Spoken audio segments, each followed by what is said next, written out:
Good evening and welcome to Monkeys with Fire. How are you this evening? I hope you've had a good weekend. So tonight we are going to be doing another of our exclusive Table Talk interviews. Tonight we will be joined via the channel with Marcin Welnicki from Into the Unknown Studio. And he'll be telling us all about the latest Kickstarter project for Aeon Trespass, which of course is Eschaton. Good evening, Marcin. Hi, hello. Hope you're well. Hope our viewers are well. How are you this evening? You good? Yes. Yeah. I as I mentioned earlier, I was a bit sick during the weekend, but it's fine now. So Okay. I'm able to speak. That's the most important part. Indeed. Excellent. So thank you for having me again. Last time was a blast for me. I hope you enjoyed it as much as I did. Oh, absolutely. Yes, no, it was fascinating to learn all about the Aeon Trespass nymphs at that time. And if I recall rightly, we had a bit of a teaser right at the end of the interview, which of course leads in nicely to what we're going to be talking about this evening. Exactly. We teased one of the monsters. I think we teased 2 or 3 titans and one of the monsters from the new line, Eschaton. And now, as you know, Eschaton is on Kickstarter. Actually, it's in its final hours. We've already been funded, so you can check that out. There's a lot of stuff, very exciting stuff, and I'm really eager to talk to you about it. So we can dive right in. Okay, excellent. Well, for anybody who is obviously keen to find out all about the range before you even get to talk about it, it would be exclamation Into the Unknown. That will bring up the details with a link to the Kickstarter. As you say, we're in the final hours of the project. So if you wanted to grab some of the miniatures that we're going to be discussing tonight, now is the time. And just quickly then, when will the fulfillment be of this project? So we've set up the fulfillment for March 2019, but as we are this is our second Kickstarter, and we know we know what we are doing. So it's not out of the question if we try to fulfill it even quicker than March. So March is probably the final date for it. Yeah, and we've got more miniatures this time than last time. We've got the nymphs returning. We've got the titans, which are now in 55mm scale. So a bump over the nymphs. We wanted to show their strength, so we bumped the scale. And we also have those fantastic monsters that are like really large creatures. They are called primordials. Eschaton is all about the end of the world for the Greek people and what comes next. Like, this is an ancient Greece semi-post-apocalyptical setting with giant titans fighting with those giant monsters. And yeah, that's the gist of it. Right. So shall I bring up the first image then? Oh yeah, we can talk please, about it. Please do. So, okay, so please do tell us what this is, because it is a monstrosity. Yeah, yes, I heard it described as a bunch of angry triangles, but that's in fact that creature is called Temenos from Greek. I won't tell what it means, so you can look it up. And that one is Alpha Temenos, because we've got two Temeni, Alpha and Omega. And that's one of our boss creatures from the upcoming game, Aeon Trespass Odyssey. So that's that's a creature that's been living inside the labyrinth after the Minotaur was killed by Theseus. And as you can see, some parts of its body are actually incorporated parts of the labyrinth itself. So it's got like an outer shell made of the labyrinth, and then you've got the softer, weaker body inside. And of course the giant maw that leads to God knows where. Yeah, so that's what would actually the Temenos is one of our more mysterious monsters, as some of the primordials are more let's say, I won't say human-like, but their motivations are more clear, while others are completely alien, and this is one of those. Like it's a force of nature. And it's really the focal point, the center point of a cult that's been growing on the Greek island of Crete after the Minotaur was slain. And during the Eschaton, the cataclysm that starts our setting, the Greek gods were killed by mysterious force, and people started to look for answers elsewhere. Like, people weren't ready to just abandon their beliefs, so they found other things to worship. And on Crete, the people started to worship the labyrinth. And I won't spoil the story, but Temenos figures into that. Like, he's a part of that cult. Like, he's the I don't really want to spoil it, but yeah. So he's the central figure of the cult. He's being revered as a god, but what are his motivations? That remains unknown. Right. No, I mean, and so just by looking at the concept art, I mean, this is a huge creature. Let me zoom in a little bit, because we can see what looks like ruins down at the bottom. Am I right in saying that? Yeah, exactly right. We've been working with the scale to that's one of the challenges of this line, to just work the scale between the miniatures to show the massive scale, and yeah, you can really guess the size of each creature by looking at the ancillary stuff like the ruins, etc. But at the same time, to make them to make them not stand out as much, so people can use the miniatures in every or any size type they want. Right. So when we move to the miniature, you see what I'm talking about. Yeah, that's a massive model. It's the screen cap doesn't do it justice. It's enormous. Like, because I'm just looking here. So it's 100, so 10 centimeters in diameter, and 14 centimeters high.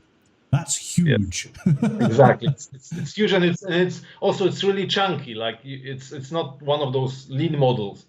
Like, you really feel the weight of the resin when you hold him in your hand. Wow. And it's also a complicated model. It's one of our most complicated models. It comes in 55 parts.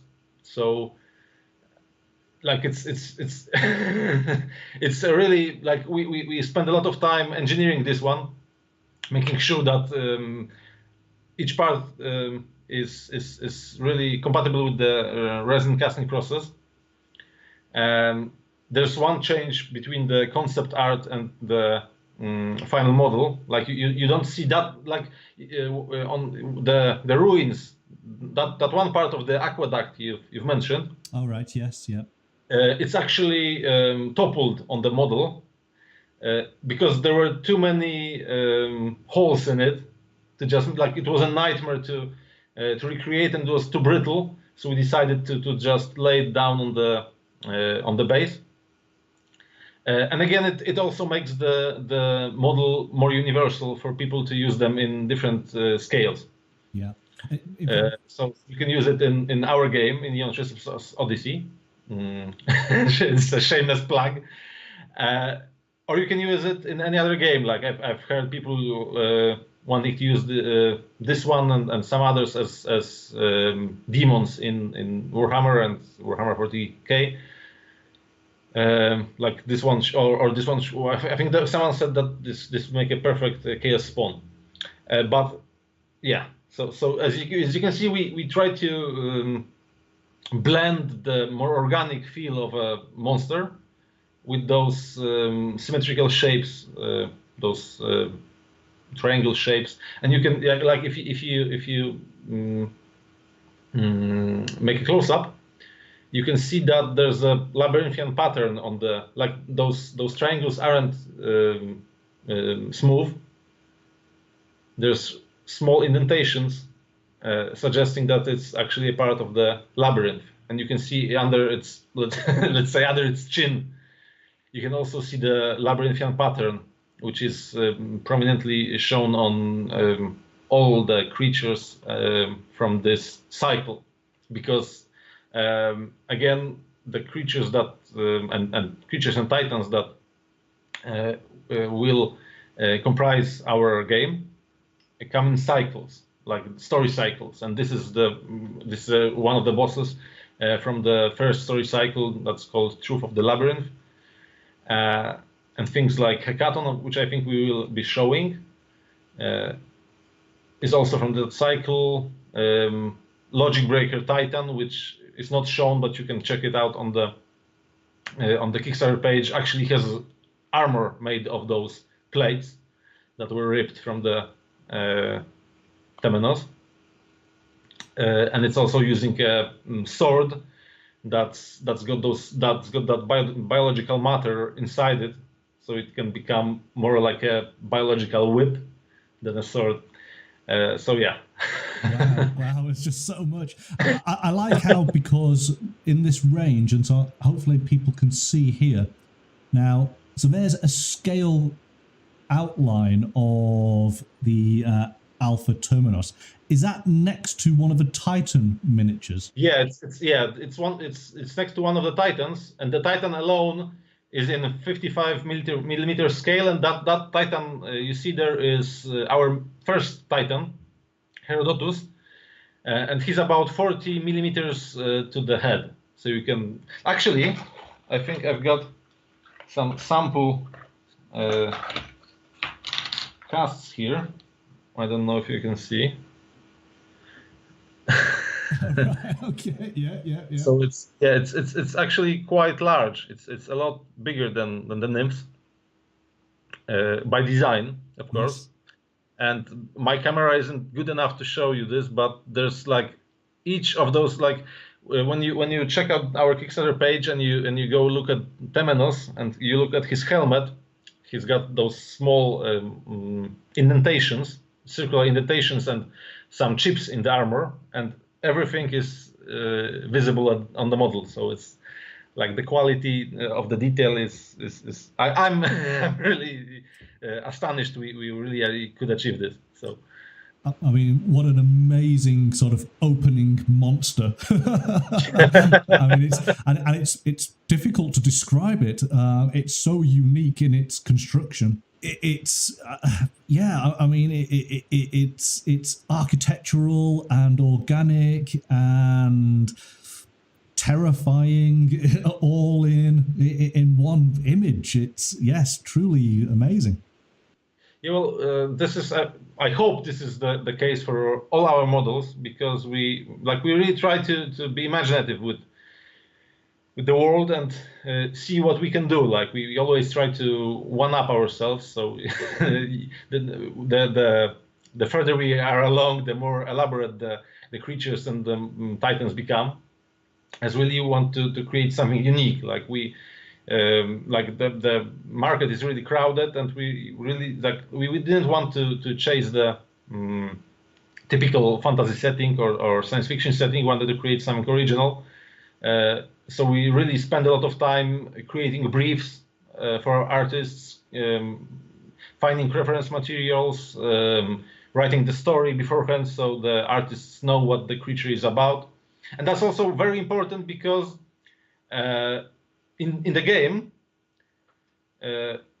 each creature is controlled by a very sophisticated AI type mechanic, a deck of cards, and it's got attacks that are represented on the model. So each thing you see on the model, like we were moved to some of the other monsters, so that are better examples of this, but. Almost everything you see has some purpose in the game. It's not like, yeah, that's that's one of our next monsters. It's the Icarian Harpy. It's a monster from the I won't say which in order it is, but it's from a different cycle. It's from the Delphian cycle. And yeah, that's really one of the imaginative things that we wanted to convey. This is a monster that has the ability to rapidly evolve. I think we've talked a bit about this model last time. I think you did, yes. So yeah, so to reiterate, this monster really, like, it's an avian creature. It's somehow connected to the sun. There was a like Icarus, the mythological Icarus, created an experiment and sent a bunch of volunteers to try to recreate his flight to the sun, and most of them didn't return, but those that did started to change. And this is one of those unfortunate helionauts, which became this creature that can rapidly evolve, that can sprout wings or change its body to a tentacle-like body. So it's like to talk about its combat mechanics or to talk about its combat strategy. It can soften its body, so all piercing weapons just go through it, like slide through it or slide between the tentacles. So it's really hard to combat this creature, and our heroes of the setting had to develop new weapons and find new sources of power to just keep up with this thing.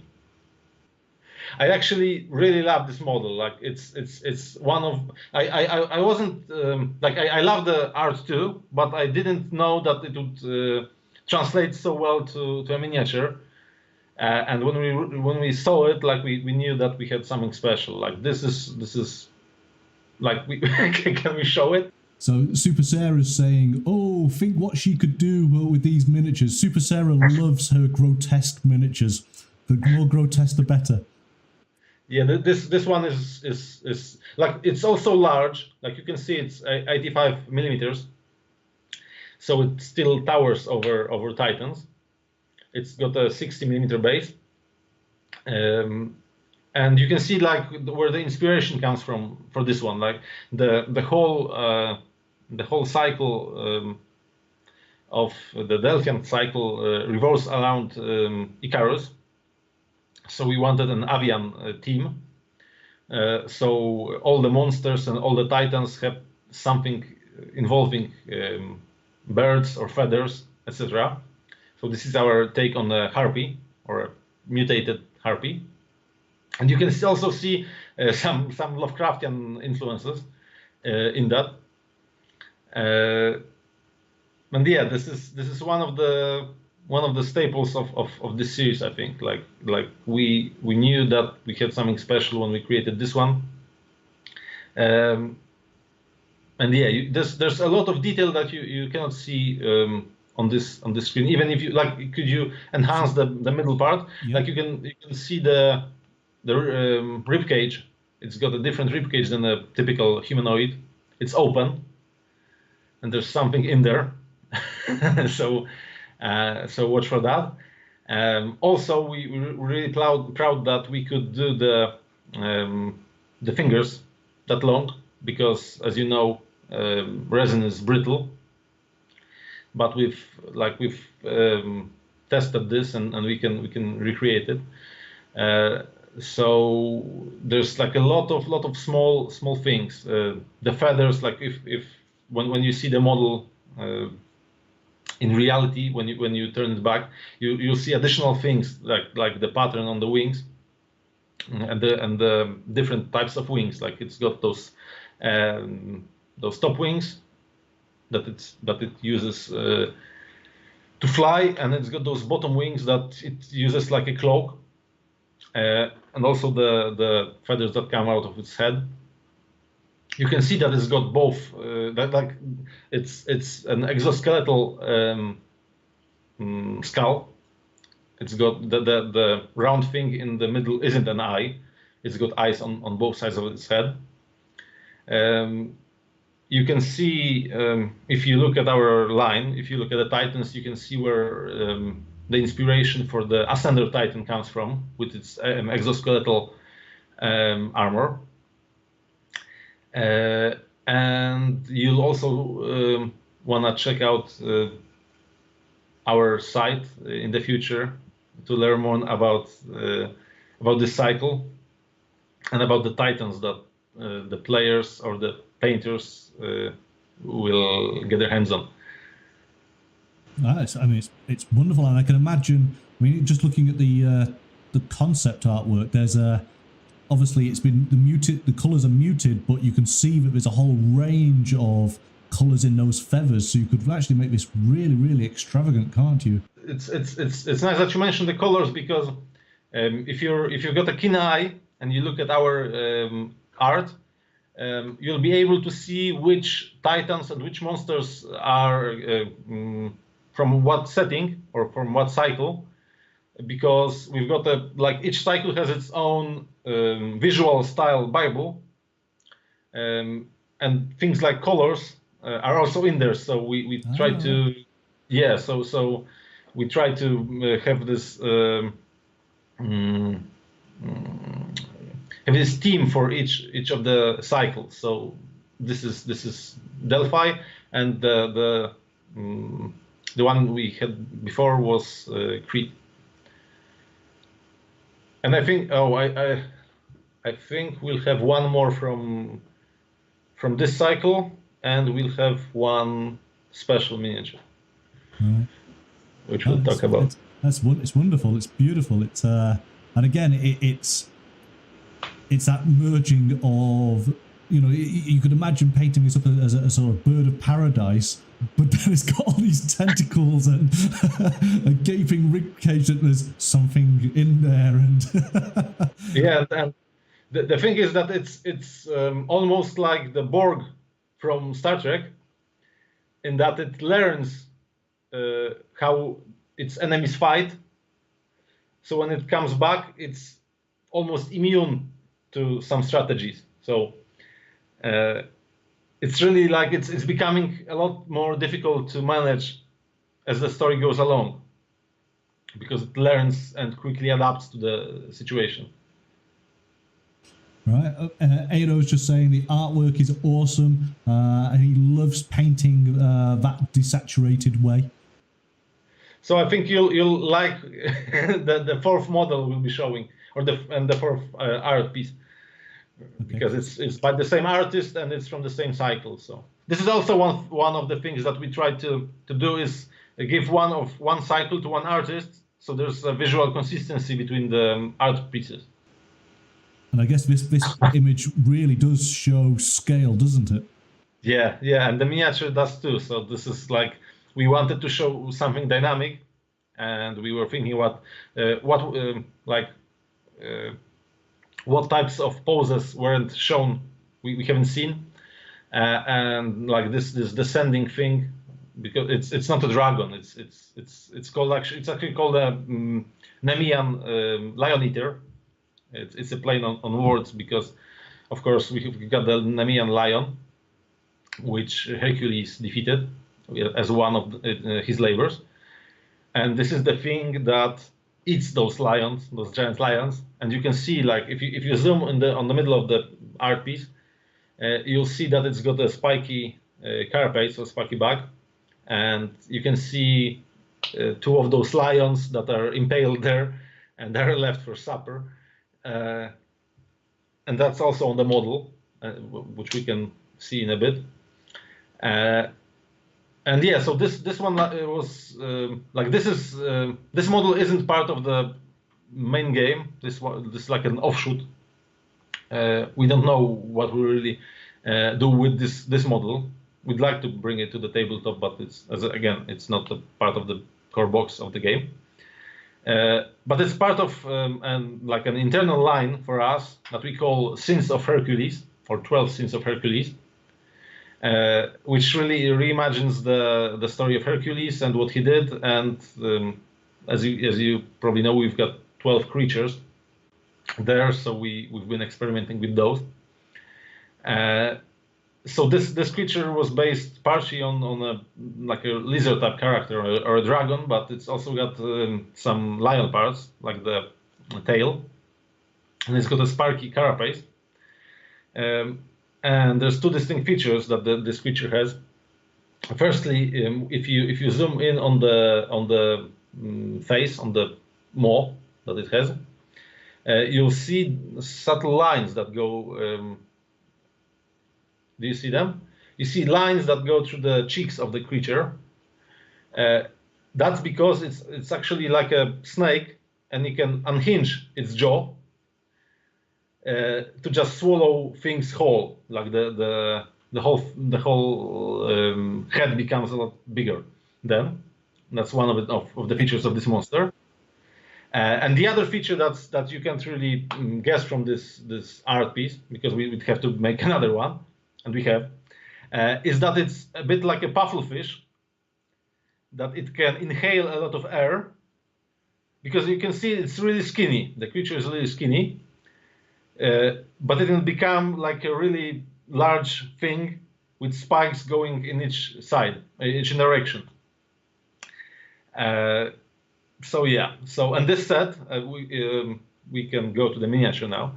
This set also comes now with a Minion lion figure, a smaller lion figure, which is not pictured here, but it's on our Kickstarter page. So if you want, you can check it out.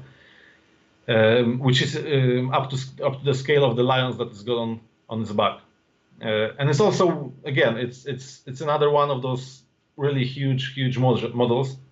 It rivals the Temenos in size. As you can see, it's almost 140 millimeters again, and it comes in several pieces.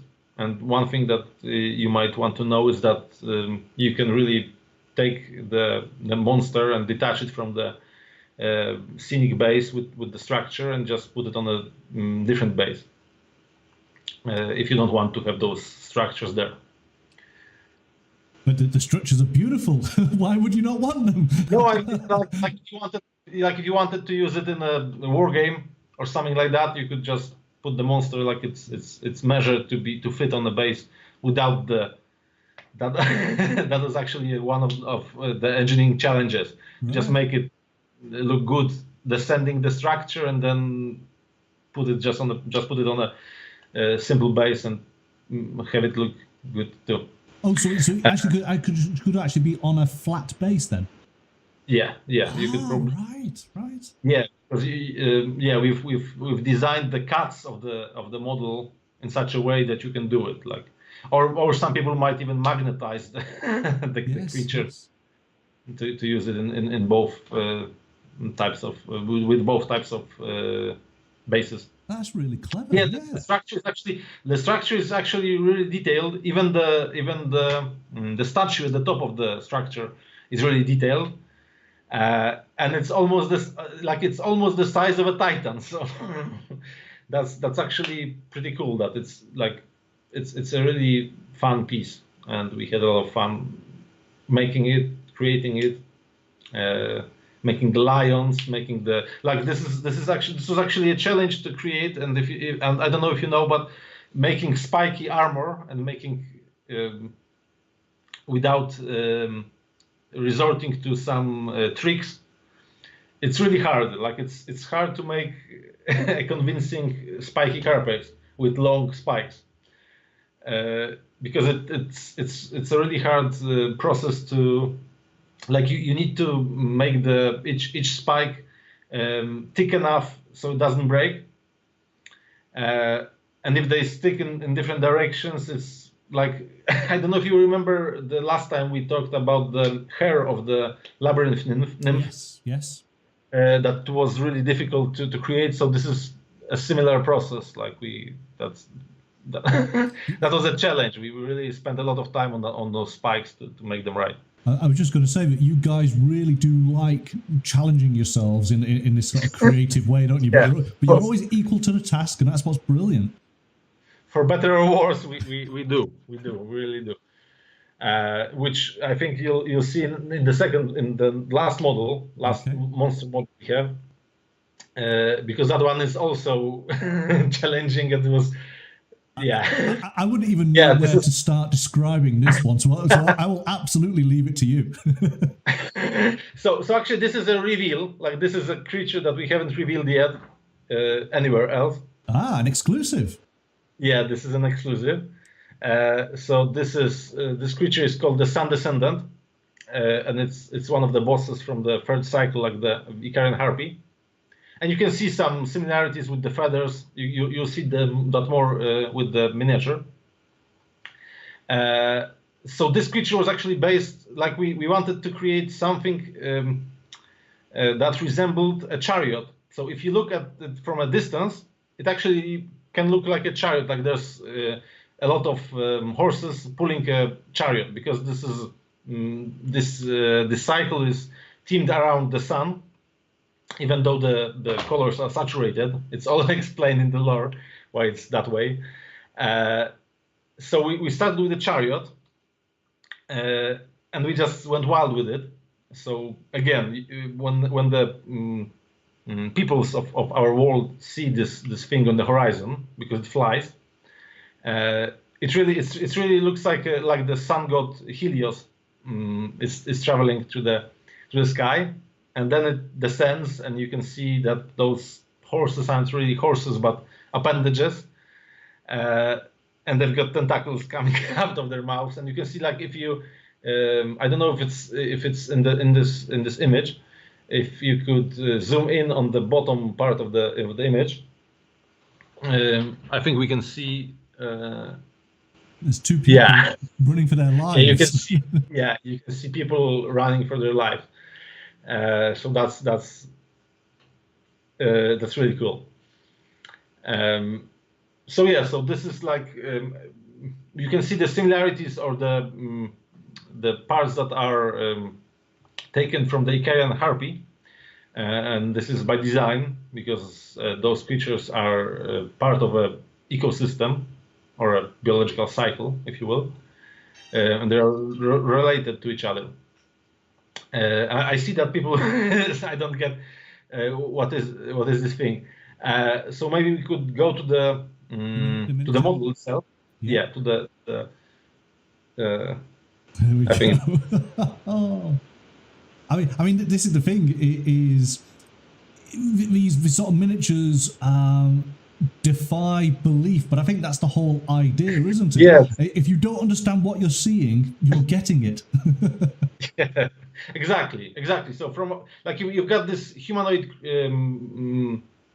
creature or silhouette, not silhouette, a creature or a person at the top. So that's the rider, let's say. But when you get closer, you see that he's actually part of the whole thing. Like, this whole thing is just an elaborate creature with many wings. Like, this is a reference to angels, like the biblical angels, because they were said to have not one pair but 3 pairs of wings. So you can see that there's a lot of pairs of wings in that model. You've got the horses, or the skulls, and you've also got the appendages that come from those skulls. So this was a wonderful model to create, wonderful story to write. It was a nightmare to create a prototype for resin casting. Like, if you zoom in on the middle part, you'll see that there's a lot of tentacles, and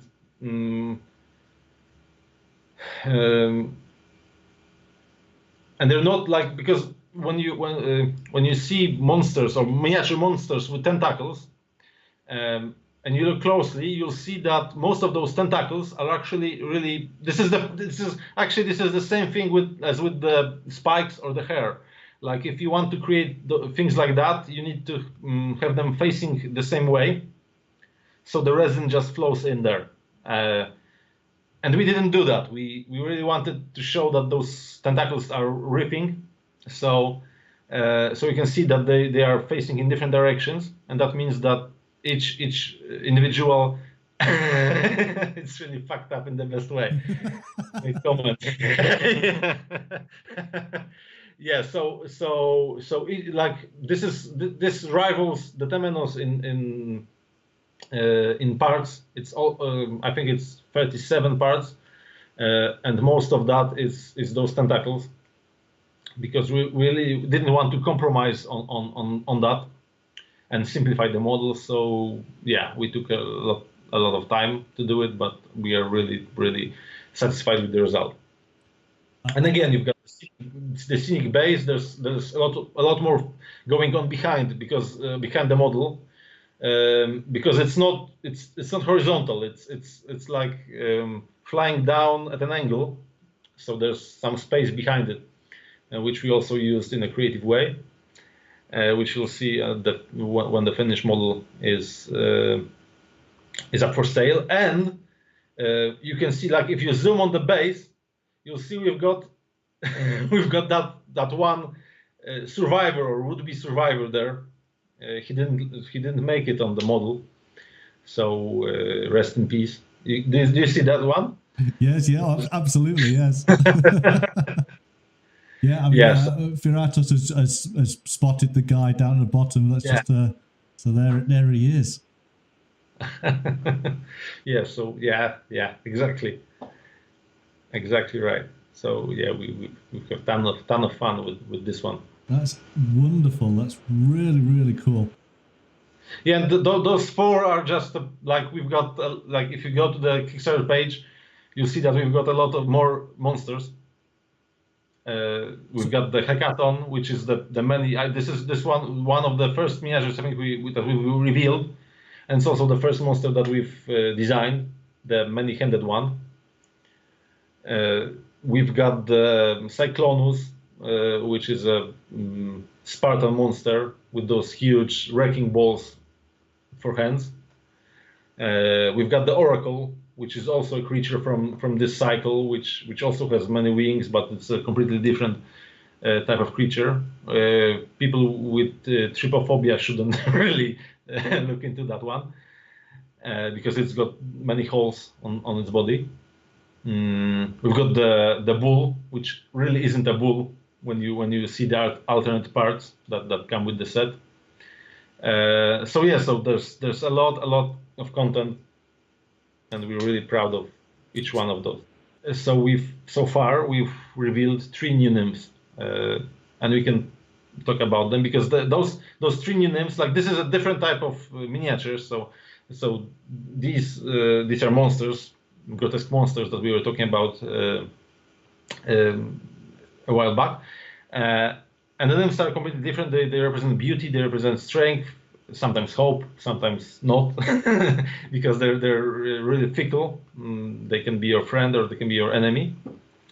And the 3 nymphs that we've revealed during this campaign, this Eschaton campaign, really move the setting forward and really foreshadow where we're going with some things, because we always want to create a coherent setting so that the nymphs fit with our stories. I don't know which one you have for the first one. This Midas. Oh yes. Oh yeah. Where do we start on this one? Like we really wanted to do something over the top, something that wasn't done before and that we didn't do before. This is actually a nymph that got us in trouble with Facebook.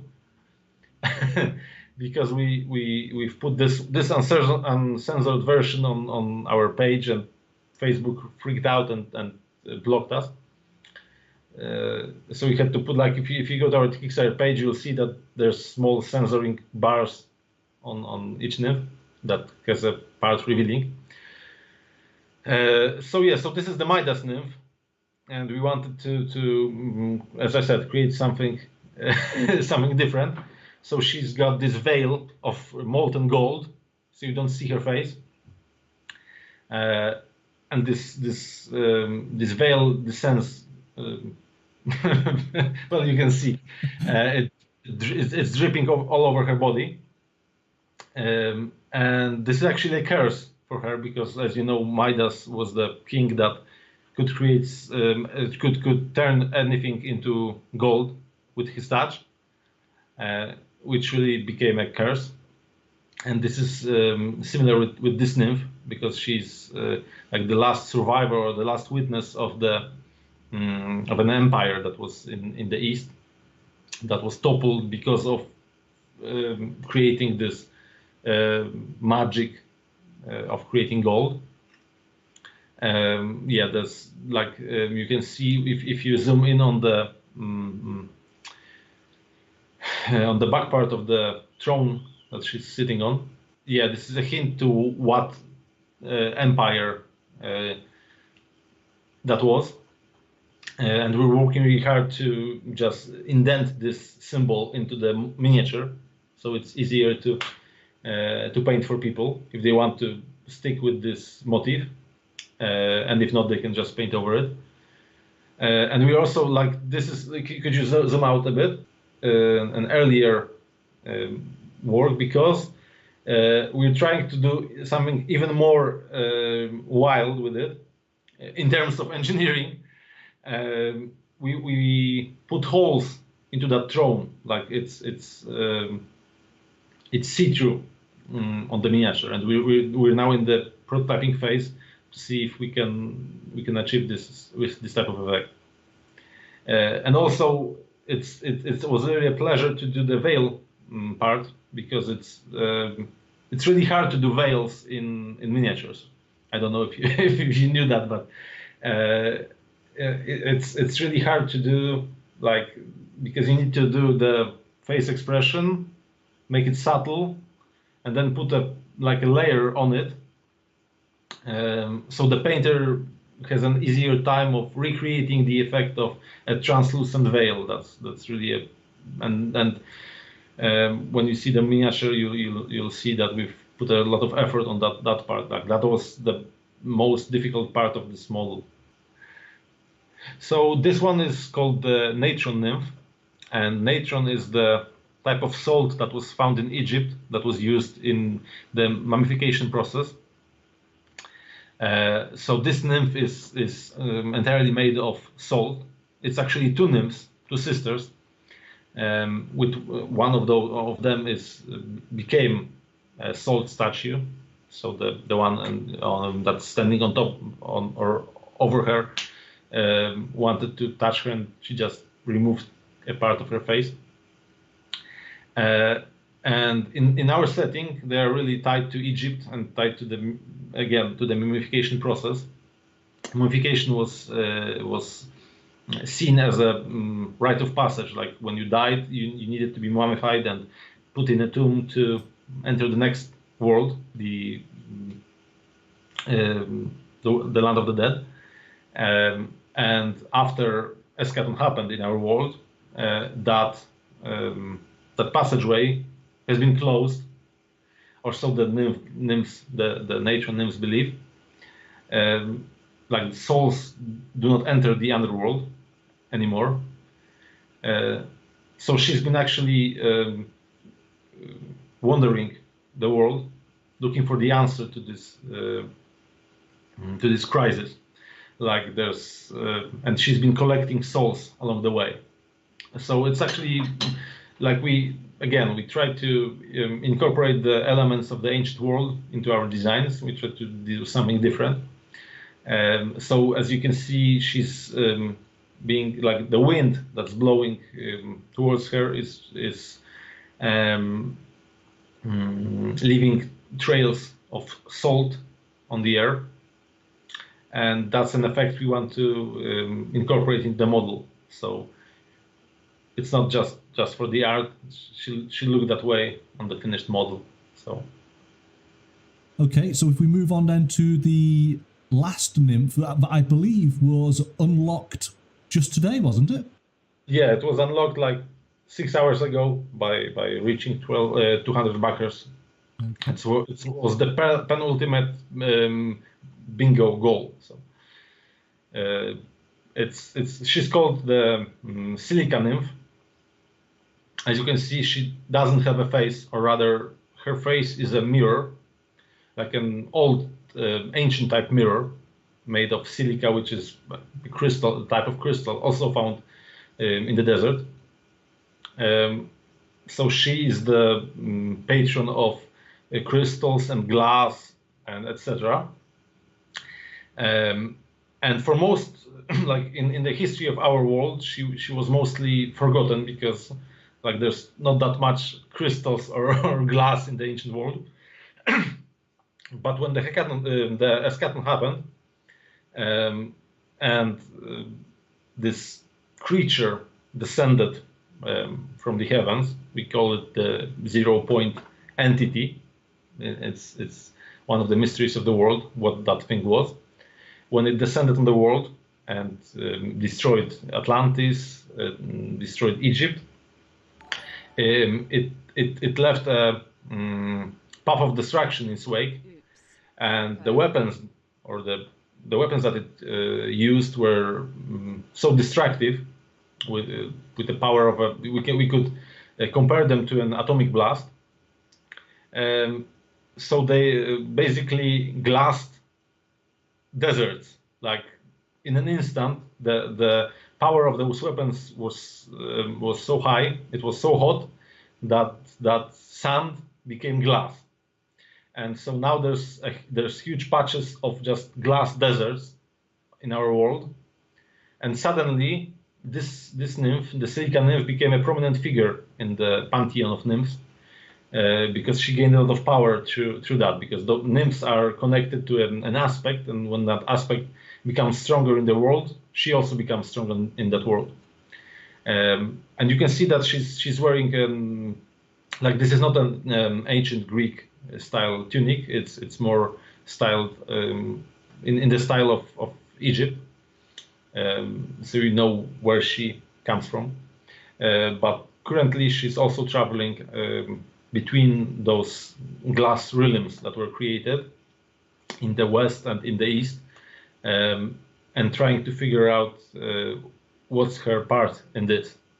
And as you can see, she's one of the nymphs that takes a more direct approach to solving problems. You can see that by the glass sword she's brandishing in her left hand. Wow, I mean, she looks amazing. And I suppose so. Yes, with these last three nymphs, you have been sort of teasing a theme here, which of course is the Egyptian element. And so this naturally leads me then to have to ask the question that, as much as the game was initially focused in on Greece, are we looking broader in the Mediterranean here?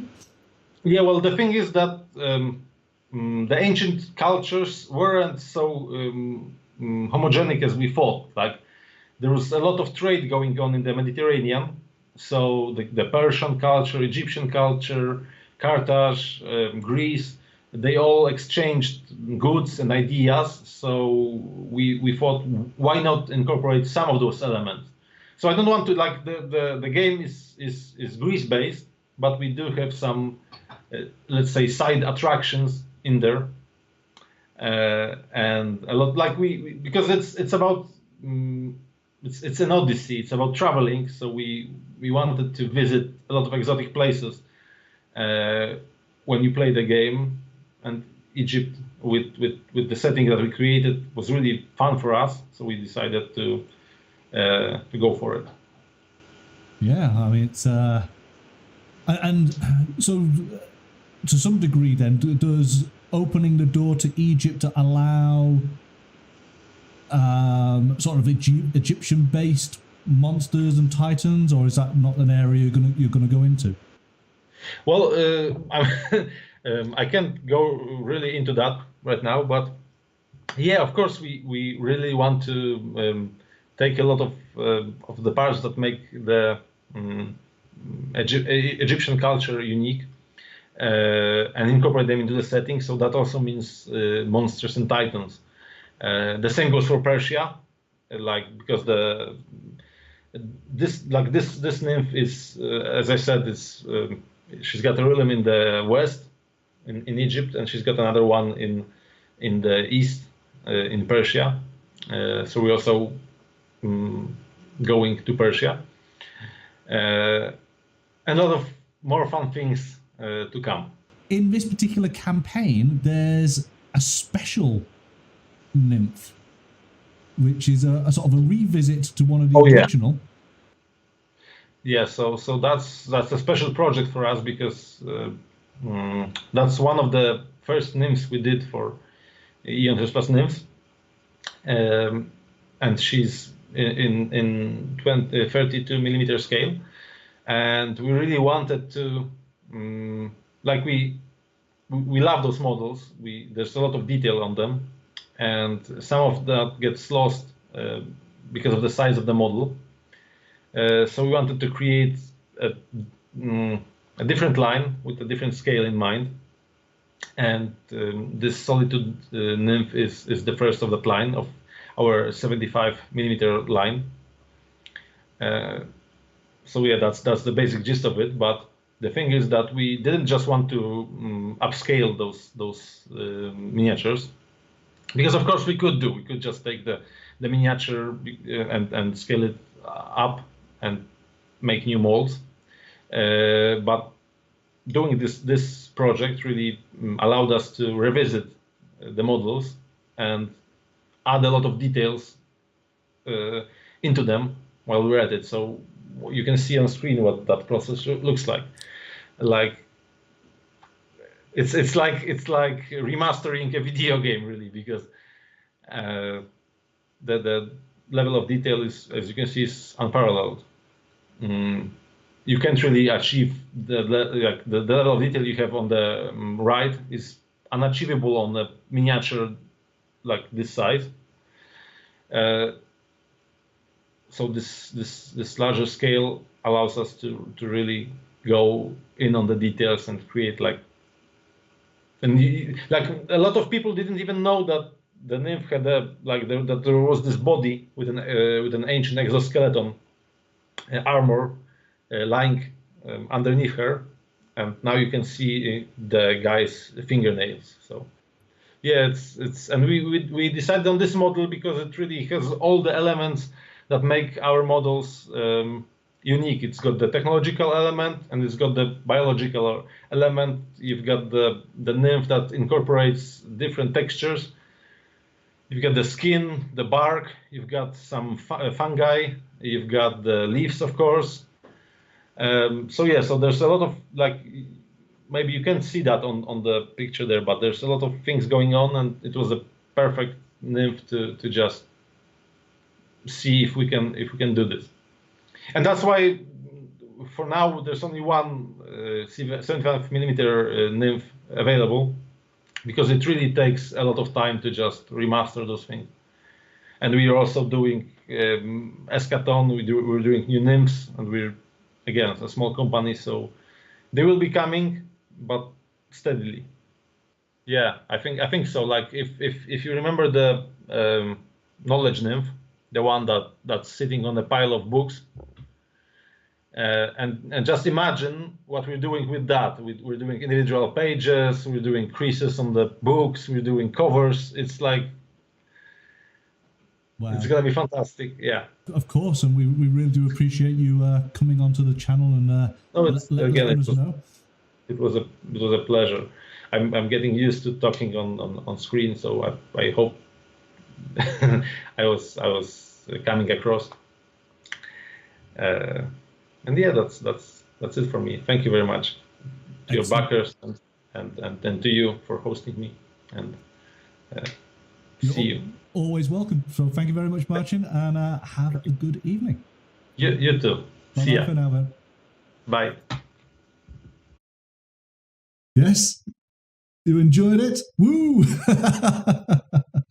All right then. No, so thank you very much to Marcin Welnicki from Into the Unknown Studio for giving us that behind-the-scenes look at the Aeon Trespass Eschaton Kickstarter. Yeah, Rob loves the nymphs. Yes, they are awesome, aren't they? They really are. So thanks, everybody. Have a good evening, and I will see you tomorrow. Until then, bye-bye for now.